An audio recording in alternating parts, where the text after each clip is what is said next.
প্রিয় সাংবাদিক বন্ধুগণ এবং সম্মানিত দেশবাসী, আপনারা ইতিমধ্যে সকলে অবগত হয়েছিলেন যে আমরা সমন্বয়ক বৃন্দ এবং আমাদের বৈষম্য বিরোধী ছাত্র আন্দোলনের যে লিয়াজু কমিটি এবং আমাদের সাথে আমাদের সম্মানিত শিক্ষক ঢাকা বিশ্ববিদ্যালয়ের অধ্যাপক আসিফ নজরুল স্যার এবং প্রফেসর তানজিমউদ্দিন স্যার আমাদের সাথে আজকে আমরা একত্রে বঙ্গভবনে এসেছিলাম। মহামান্য রাষ্ট্রপতি এবং সেনাবাহিনী, বিমান বাহিনী এবং নৌবাহিনী, 3 বাহিনী প্রধানের সাথে আমাদের দীর্ঘ সময় বর্তমান পরিস্থিতি এবং অন্তর্বর্তীকালীন সরকার নিয়ে আলোচনা হয়েছে।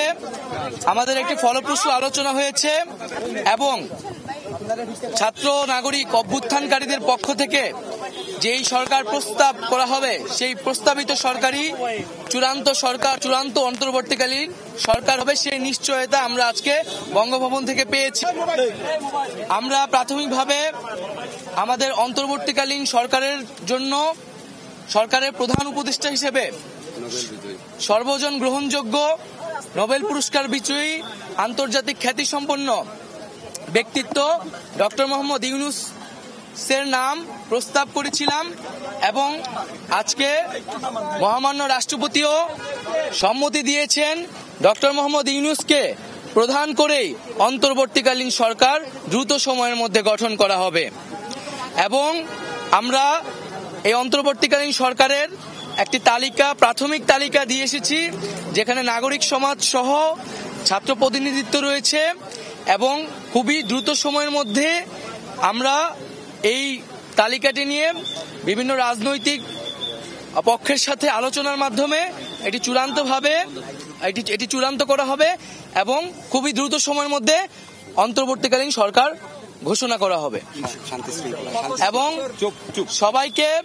সবার প্রতি আহ্বান থাকবে, আজকে 3 বাহিনী প্রধান এবং রাষ্ট্রপতির সাথে আমাদের দেশের বর্তমান পরিস্থিতি নিয়ে আলোচনা হয়েছে। রাষ্ট্রপতি এবং মহামান্য রাষ্ট্রপতি এবং 3 বাহিনীর প্রধান অভ্যুত্থানকারী ছাত্র নাগরিকদেরকে সম্মান জানিয়েছেন এবং পাশাপাশি দেশে যে ধরনের পরিস্থিতি চলছে, অরাজকতা এবং সহিংসতা আমরা দেখছি নানা ধরনের, তার প্রতি গভীর উদ্বেগ প্রকাশ করেছেন।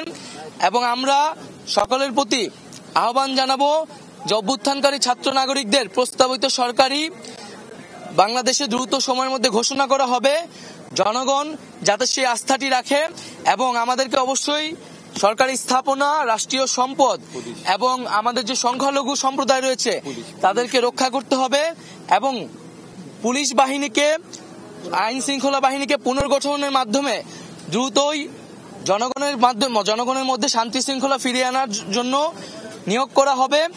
এবং ছাত্র নাগরিকরা যে আজকেও ঢাকা শহরে ট্রাফিকের দায়িত্ব নিয়েছেন,